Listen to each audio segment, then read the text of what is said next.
Hello and welcome. It's Richard McCann here from the Icon Academy with a fantastic session for anybody that's ever thought about writing their story, sharing their story. And I'm joined by the wonderful Cassandra Welford from Welford Publishing. And if any of you were at my recent Icon Live event, you'll have heard her story and heard how she got into writing herself. More about that in a few moments. Good afternoon, Cassandra. Good afternoon, Richard. Lovely to be here. How are you? I'm really good, thank you. Looking forward to sharing lots of information today. Absolutely. So just give you the Scarborough warning, do they call it that? I've gone to take a cup of tea. I'm in my hotel in Chester. There's no cups, there's no mugs, so I've had to call down room service to get me some mugs for a cup of tea. They're probably going to come in 5 minutes and knock on the door. If it happens, it happens. Let's be authentic. In fact, that's what my books and I think Cassandra's books are all about being authentic. So before we get into there they go. 2 seconds. I'll just hold the space. Maybe I'll play some background music while Richard goes and gets his cup. Yay! You got two. I asked for one. There you go. I'll maybe pause this halfway through.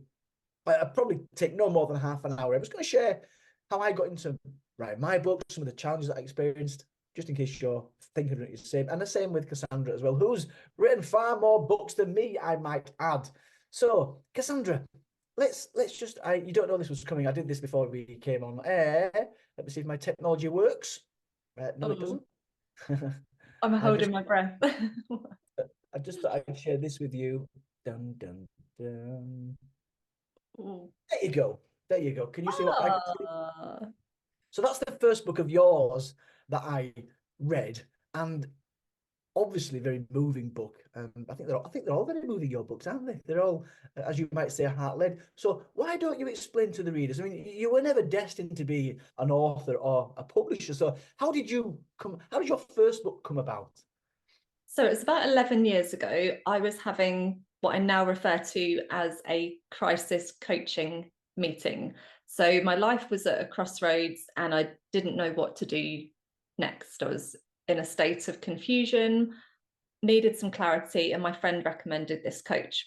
So I poured my life story out to her and I said, I don't know what to do. I've tried working full-time, I've tried working part-time, I've tried working in network marketing, and I don't know what to do. And she said to me, you were never destined to work under someone else's umbrella. You're a lot more inspiring than you think. And I want you to go away. I want you to start writing down your journey and everything will become apparent. And this was in the good old days when we used to just speak on the phone. And I remember like looking at the phone going, if you got me muddled up with someone else, like nothing made sense that she was saying to me.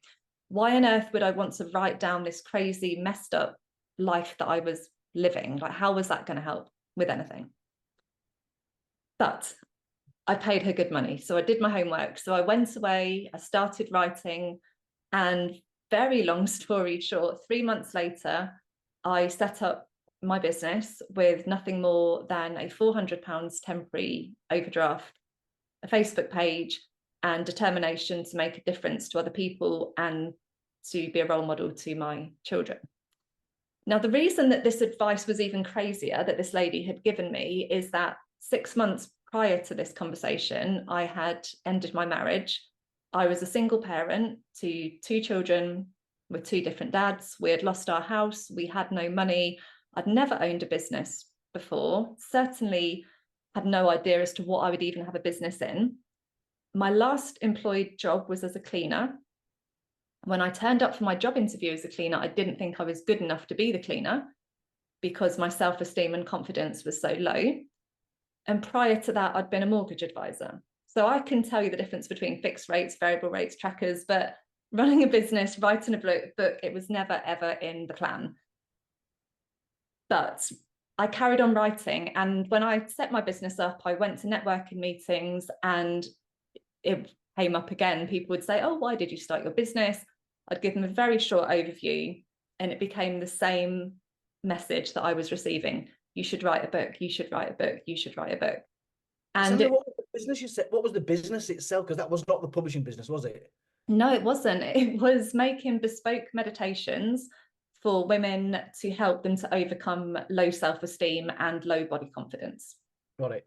So nothing to do with writing or publishing, but I still, in my business now, I still do make these meditations to help authors. So it's something that I've transitioned with, but even back then, I didn't know that I was writing a book. I was just doing my homework from the life coach, and I just carried on writing. I found it very cathartic, very therapeutic. And it was just repetitive message of, you should write a book, you should write a book. And it took a long time for that belief to shift within me that this could actually, maybe, just maybe, this could be a book. Maybe, just maybe, this could help other people. Maybe this could help my business to progress. And that's how it all began. And the very first words that I wrote that evening became the very first words in book number 1. The Girl Who Was Secret. When was that? How long ago are we talking about now? So it's 11 years Wow. that I started writing. Yeah. Excellent. And how was that, by the way? How was it to have that book in your hand for the first time? It was very surreal, actually, because until you receive your first book, you don't really believe it's a book. And I remember just looking at the back going, oh my God, there's a barcode. And it was like, oh my God, there's my name. And oh my God, like that. It was a really surreal moment. And I feel like it was a very special moment in shifting the belief in myself, because for a very long time, due to feeling like I was making the wrong choices in my personal life, feeling like I was making the wrong choices in my business, going around in circles, having no direction in my life, I actually felt like I had achieved something. Yeah, brilliant. And you probably learned a lot in the process. Well, we know that you did, because you've gone to write many books and you've helped others write their books. So, and I'll come back to that as well. I'll come back to how you got into writing books for other people and the collaboration books, etc. And also some of the learnings that you might want to share with people viewing this today. But before we do, I'm going to share. Also, I've got to share my little book as well, because as you probably know, I've written. I can resonate with what you were talking about there about not being convinced that it was going to be a book. And I remember I started writing my book. Now, I left school with no qualifications, by the way, and the thought of having a published book, in fact, the thought of having a Times #1 best-selling published book that's now sold 444,000 copies, that was never, ever part of the plan. I wrote the book because if you heard my story, you know that I wrote the book because my sister Sonia stabbed a boyfriend, and I naively thought sharing the story might help her in some way. We know, don't we, that books, sharing your story does help people. But I just did it for my sister, not for other people. The police dropped the charges and I stopped writing the book. And through a bit of serendipity, I met somebody months later on a salsa holiday. I know you love your dancing as well. I met someone that had a book published about their life, and I thought, oh, interesting. His mum had written the book. He's passed away now, Craig Shergold. Anyway, and then that's when I got the motivation to come back and continue writing the book. Am I so glad that I did? And I'll come back to your other books soon. Because that led to my second book, The Boy Grows Up, and then the third book, which is actually a self-published book. And when I first started publishing books, that first one in particular, I used to think, oh, self-published, right? That's not the same. Actually, it's really, really difficult to, get published by those, is it the big six or the big four, the Penguins and the Random Houses and such like. So, but you know what? My last two books have both been self-published. So there are other routes in there, aren't they? So my point is, I'm so glad that I met that person on that holiday, and my desire to write the book was reignited. So because the rest is history, and that led to my speaking career, and that led to me speaking all around the world. Amazing journey that I've been on. So I'm so grateful that I wrote that book, and not just because it led to my speaking career, but because of the amount of people. You'll know this. In fact, I know this as well, because I've just been on Amazon looking at your reviews, that sharing your story or others sharing stories, it helps the readers, doesn't it? Or it can help the readers. So let's have a look at your collection there. They're a bit small there, so you might not be able to see them, but is that right? I've got them all. 1, 2, 3, 4, 5, 6, 7, 8. Yeah. That's lovely, seeing them all lined up. I think I've read most of them. Have I? I don't think I've got the. Oh, it's back to front for me here. I don't think I've read the Rule Your World and maybe Share Your World, but I've got the other ones, haven't I? So tell me about. So you published your own books, but you started helping others publish theirs. How did that come about? Yeah, so after I published my second book, people started to notice that I'd written and published 2 books, and I was being approached by people saying, would you like to share at an event? Would you like to speak in our Facebook group? Can you share your top tips on writing a book? And at first I had to kind of ask myself the same, like, can I do this? Like, can I help other people to write a book? And then I thought, yes, I can. Like, I have this heart-led process that I had followed. I had 2 books, so I must be able to do it. So that's what led to my author mentoring. When someone said, do you offer mentoring? And I said, yes, give me a few days and I will. So right. Then like depicted my own process that I had followed, which I call it a heart-led process, because everything comes from my heart. And I have discovered a way that I set the intention of the book and set the energy of the book before even the first word is written. So I write a mission statement about the book, what the intention is, who it's going to reach, how they're going to feel. And I've realized that this is when the magic happens, because you're sending that out into the world to find your readers before you even write the book. And when writing wobbles happen, which are real things, you fall off the wagon and think, who on earth? That's what happened to me. I stopped writing it. It's so easy, because the thing is, like, no one cares if you don't write your book. Yeah. Nobody cares. It's like the world's best invention that was never brought to life. Like, nobody cares. Nothing's going to change if you don't write your book. You have to go first. You have to put your energy in the pot. You have to bring your motivation, your energy, your invest in your time. You have to go first. And it's extremely hard to keep your motivation high enough from day one of writing that title to day whatever to writing the end, to get to that point. That's why there's a lot of writers in the world and not so many authors. It's not to do with the writing capability, it's actually keeping your head in the right place. So I've devised this process to engage your heart, so that any wobbles that come up, your heart takes over, and it's almost like you can't not write this book, because it's there to make a difference to other people. And just for the viewers here, you have got a group, and I'm part of that group. You've got a Facebook group, Heart-Led Authors, haven't you? I have, yeah, Heart-Led Authors, and it's mainly, well, it is full of people who have overcome adversity and want to make a difference with their story. Brilliant, brilliant. So the most recent one is the Beautifully Broken, isn't it? And that reminds me actually of another book that I read, which is Strong at the Broken Places. And that's also about people that become stronger because of the thing that's happened to them. And I think we can all relate to that. So I'm going to ask you to give some value now, some tips to those that might consider at some point writing the story or becoming part of a collaboration. So, but before we do, I just want to share something else, because that book, my I Can book, in some ways is very similar to your collaboration books. I think there's 8 people in there that have got their I Can stories. So that's actually very similar to what you do, isn't it? They've all got a theme. And do you know what? I think maybe you've inspired me to consider doing another book. I've always had this idea about the I Can Chronicles, with these I Can stories. So I'm just going to put that out there just in case the universe transpires and people start contacting me about their I Can stories. But listen, let's give us some value. Give me some, let's say your top 3 bits of advice you would give to potential authors. Okay, so the biggest obstacle that most heart-led authors face is the little voice in their head, and the loudest voice says, who would want to read your story? So there's a knowing in their heart that doesn't go away. It starts quite small, and over time it will come back louder and louder and louder, that they know that they need to write their book. But the voice in their head is trying to overrule this by, who would want to read your book? And that imposter syndrome kicks in. So the way that I like to overcome this is by saying that your book is not about you. Obviously it is, in a way, you're sharing your story, but it's not about you. It's about your ideal reader who is out there needing your message now. So someone is still in that dark place that you were in. You have now moved on, because you wouldn't even be thinking about writing a book. You wouldn't have been gifted this idea if you weren't ready to take the next step.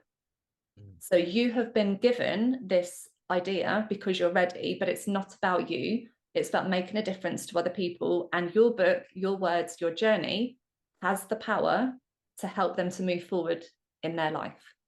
So it's almost selfish of you to keep that to yourself, because it has the difference to change someone's life. So when you flip that perspective of it's not about you, it's about people out there now that need your book.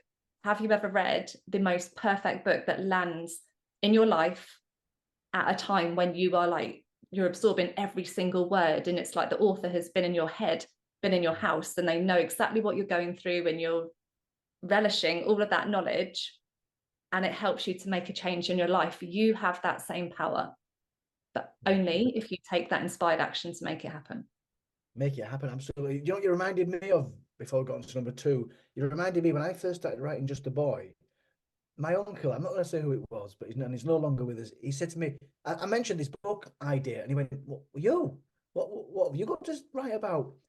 And I'm so glad that I didn't listen to him. And I'm so glad that I didn't listen to some of the people I came across that said that nobody would ever want to listen to my story, let alone read it. And of course they do. I just needed some help. And, you know, I've had coaches along the way. I just want to put something on the table here. I did not write my books on my own. I'm just putting that out there. I've told you already, let's go with your qualifications. I had ghostwriters. All my books have been ghostwritten. I've physically written them, as in I've typed the words and they've just polished them. And I know that some people don't do that. Some people just sit down with a ghostwriter. And incidentally, we've not even mentioned the books that you've ghostwritten because I don't know who they are. But there are some people that just sit down and share their story verbally, then they type it up. I wanted to say, no, I've written that, and all that's happened is they've edited it and smoothed it out and put some better words in there. So, my point is, just because you think, as I did, that my English is not good enough, there are ways and means to get your story into print, aren't they? So, moving on. Number 2. What's the second one? Number 2 is a lot of people come to me and they say, I've got all of these ideas and I don't know which book to write and I don't know what to include and what not to include. So the way that I like to simplify this is by sharing that you're going to write the book that you wished you had read. So imagine back to that dark point in your life when you felt alone, you felt no hope, you didn't know the steps to take. What did you need? What did you need? And you are going to share that book. So it helps to eliminate, do they need to know this? Did you need to know this? That's how then you can eliminate, actually, no, that's not relevant. We don't need to include that. Oh yeah, I did need to know this. Okay, that's going to go in. So it's very simple. And the way that I work is very simple. It doesn't mean that it's easy because you have to actually take the action, but I keep things very simple. So when you think that you are going to write the book that you wished you had read, and you are your own ideal reader. So your ideal reader is the person that you want your book to land in their hands. So you are your own ideal reader, but they're just a few steps or a few years behind you. Yeah. Just imagine that you're writing to that person. You can't go wrong. Yeah. Interestingly, and I'm not going to name any names here, so I've written, because there's lots of people writing books of late, and there's people in my network that have written books, and I've read their stories, and I thought, I don't even know how you've put that in, because it's not even interesting. Yeah. Like the next door neighbour's got a new dog, and the dog was, yeah. It's just not. It might have happened, but it's not. So they've obviously not had a bit of coaching from yourself. So and moving on then. So and finally then, that third thing to consider, or is it a blockage? The final thing is that you're writing to one person. So the best books are the books when you feel like the author is speaking directly to you. So the way to have a compelling writing style is to write to one person, almost as if you're writing like a diary or a journal that no one else is going to read. Then you have that intimacy between yourself and the reader. And by writing to one person, it makes everyone feel like you're writing to them. And when you're writing to one person, you should be writing in a conversational style. And you should also not mute your voice at all.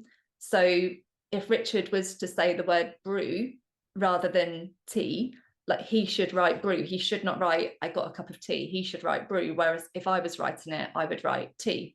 If Richard says blimey, he should include the word blimey. So you have to write exactly as you would normally speak, so that when people pick your book up, they can hear your voice through the pages. That creates an intimacy, it creates a connection, which is what you want.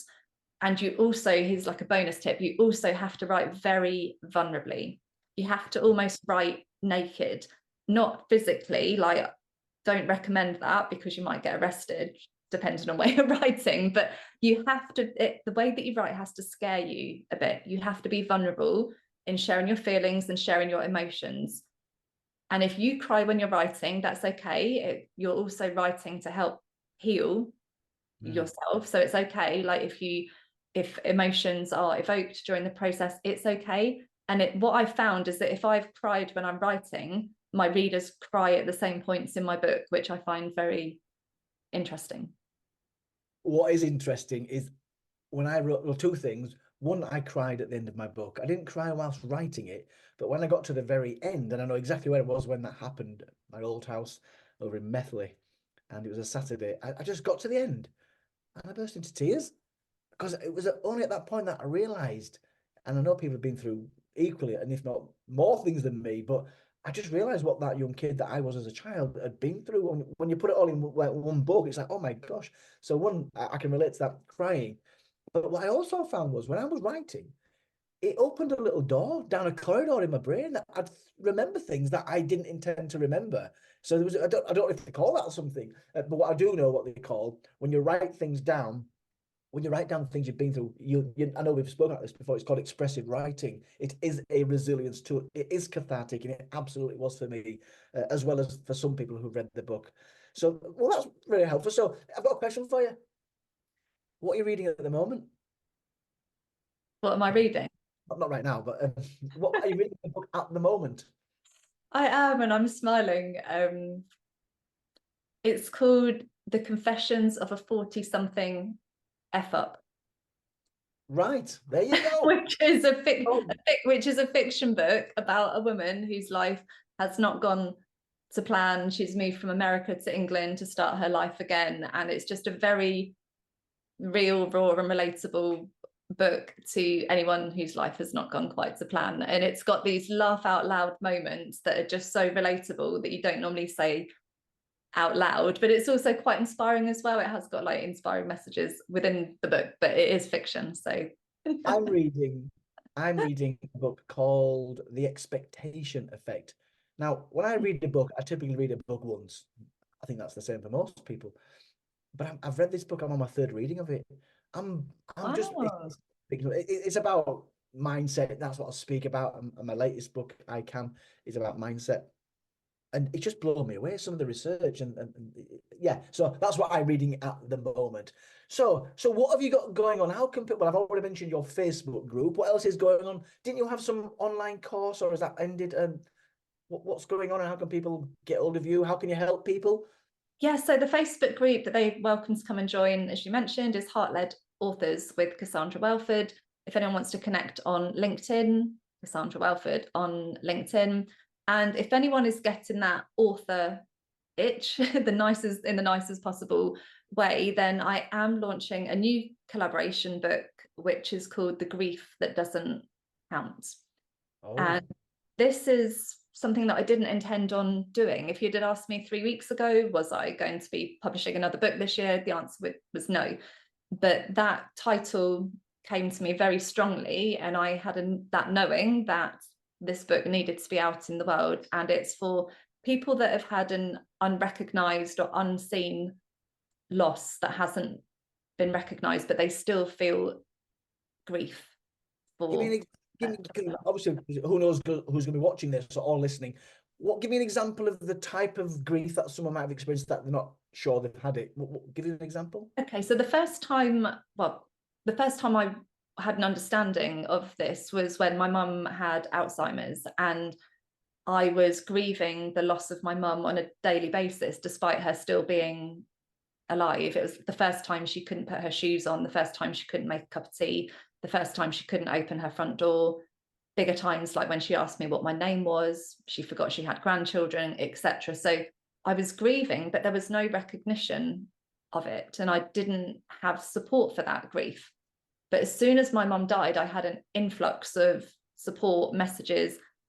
Normally you would get like lasagna, cake. I didn't because it was lockdown, but do you know what I mean? Like normally when there's a death, you know, people are coming to your house with physical support as well as emotional support when there's been an actual death. But what I've recognized is that there's so much unrecognized grief. It could be financial loss, it could be a business loss, it could be loss of health, it could be something to do with your childhood, to do with your parents, it could be not being able to conceive a child, it could be the loss of a career. Yep. And if it isn't seen or heard or understood, it can create absolute havoc with your mental health, or worse. So I strongly feel that this grief needs to be seen, heard, understood, and by writing about it, you have that cathartic effect anyway. And the great thing about being part of a collaboration is that you don't have to worry about any of the publishing. You enjoy the writing experience, and there's support and mentoring about what to write about and how to write it, but you get to dip your toe in the publication world. And then you may go on to want to write your book afterwards, like a springboard. It gives you that momentum to carry on with your own book. And I know some of your authors have done that as well. So how many authors have you had in your collaboration books so far? I know that I've mentored over 70 authors, and I always forget the actual breakdown of, I think there's about 55 that have been in collaborations so far. And in this book, how many will you have in that? I've set the intention of 15, but I trust that the right people will come, and it might be a little bit more, might be a little bit less. Like we'll see who comes forward. Have you got any interest yet? Yeah, we have. We've already got 6 confirmed authors and more calls booked. But if this is speaking to your heart, let's get a call booked, and we'll see if it's a good fit to become an author. I'll see if I can get a link to your website and maybe put it somewhere. So that would be amazing. Yeah, thank you. On screen now, you know that we've done that. If it doesn't, it'll be in an email or around this YouTube clip. And well, listen, thank you for that. Do you know what? I wasn't quite sure, you know, because we've not scripted this. We just talked about our journeys to become writers and authors, and I've quite enjoyed this. I think if I was at the start of my journey, I would take some value from this. And we've got different approaches, haven't we, that we've been on.